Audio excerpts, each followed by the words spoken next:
Murmur. Appropriate. You used it in the right context. Among the ridiculous stories of Johnny, there should be at least a little reverence. So I want to thank Billy for helping pull together on the brick, and thanks everybody who contributed. And we did it with a little wink and a smile on this, but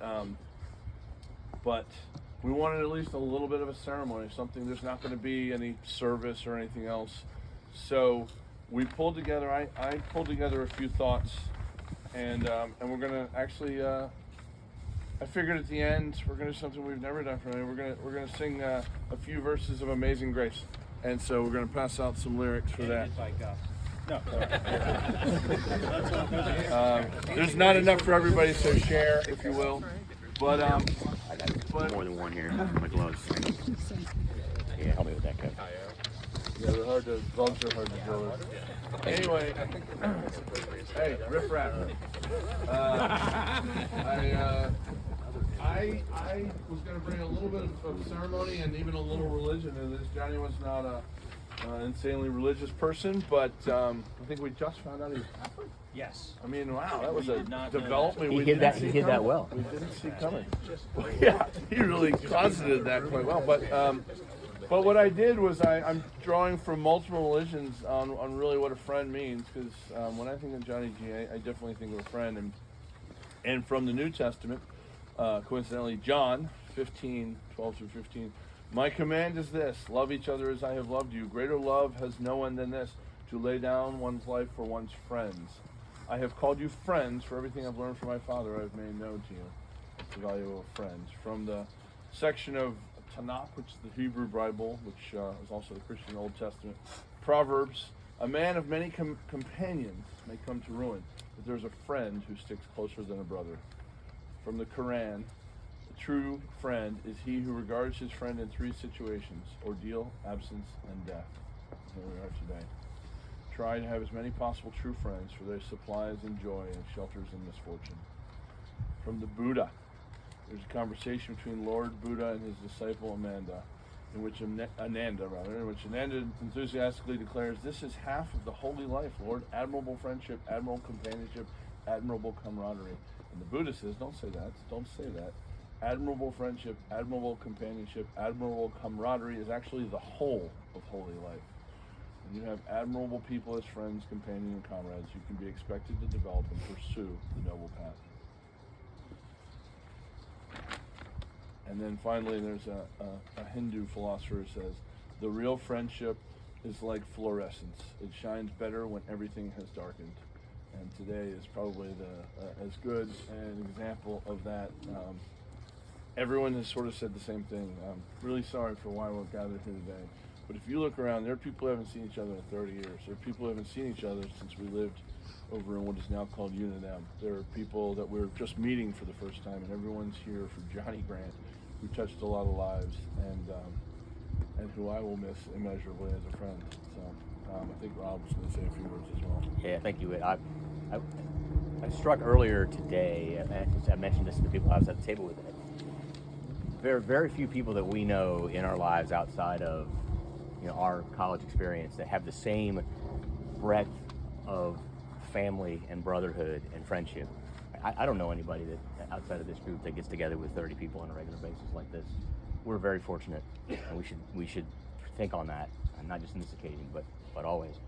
I'm going to quote Maya Angelou, which will make Johnny laugh a lot. Probably make some kind of comment about our racism towards him. Maya Angelou said, people aren't going to remember you for what you say. They're not going to remember for what you did. They're going to remember you for how you made them feel. And I can't remember a time when I didn't feel great to be around Johnny. When he walked in a room, even if he was mad at us, which was frequently, or pretending to be mad at us, fake mad, we smiled.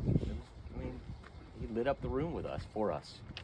Whitney put a picture on Facebook after Johnny passed. It was a bunch of us around a bar at Tortugas Lie in the Outer Banks.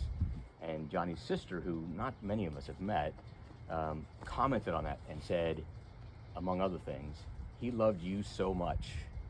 And my friends, we don't say that to each other enough. So he loved us, and we loved him. And like, I love all of you. Like, we should say that to each other more often because we mean it. It's true. Sometimes you don't say it enough. So I would challenge all of you to say that to each other more often. It's true. I love almost all of you. And I will close. Later tonight, we'll find out. It didn't make that list. And I will. I'll close with one of my favorite Johnny stories. Many of you were there.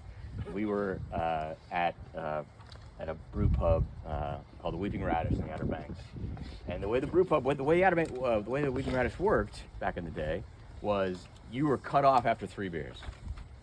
No more than 3 beers. 3 liters. Well, each of those beers was 32 ounces. Yes.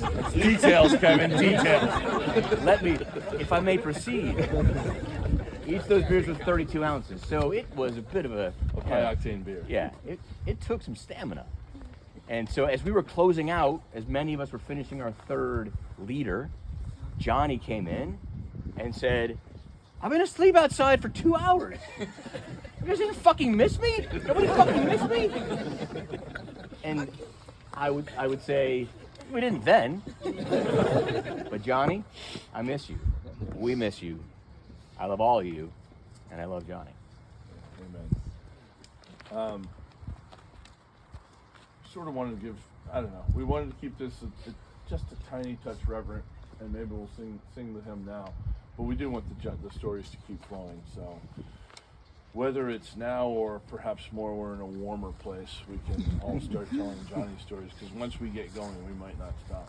So for now, if you'll bear with us and sing a hymn, and I'm going to stand next to Rob so I can look over the shoulder. Shall we?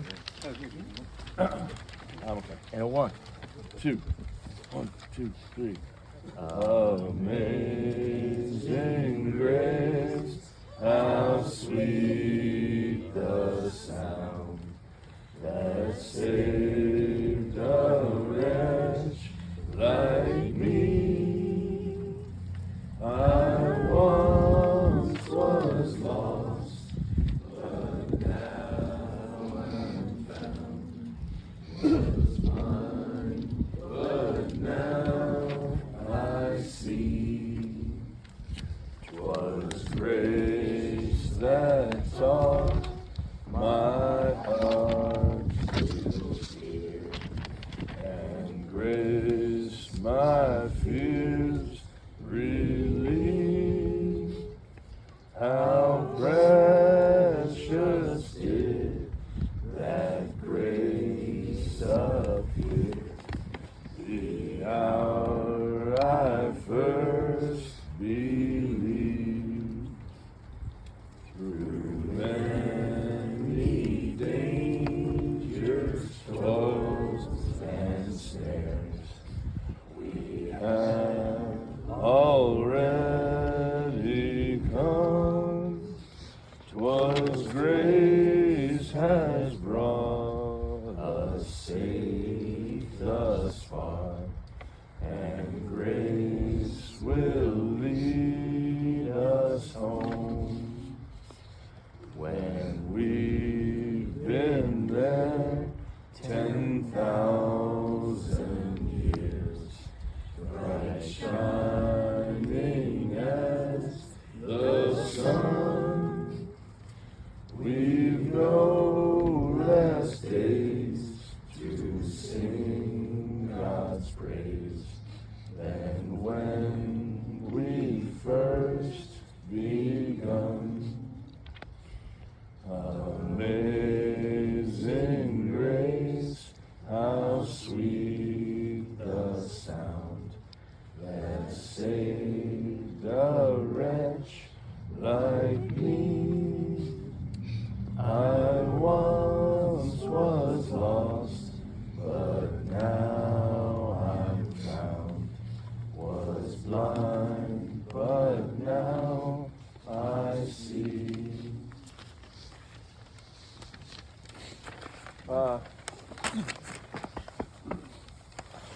We're gonna go get some of Johnny's ashes.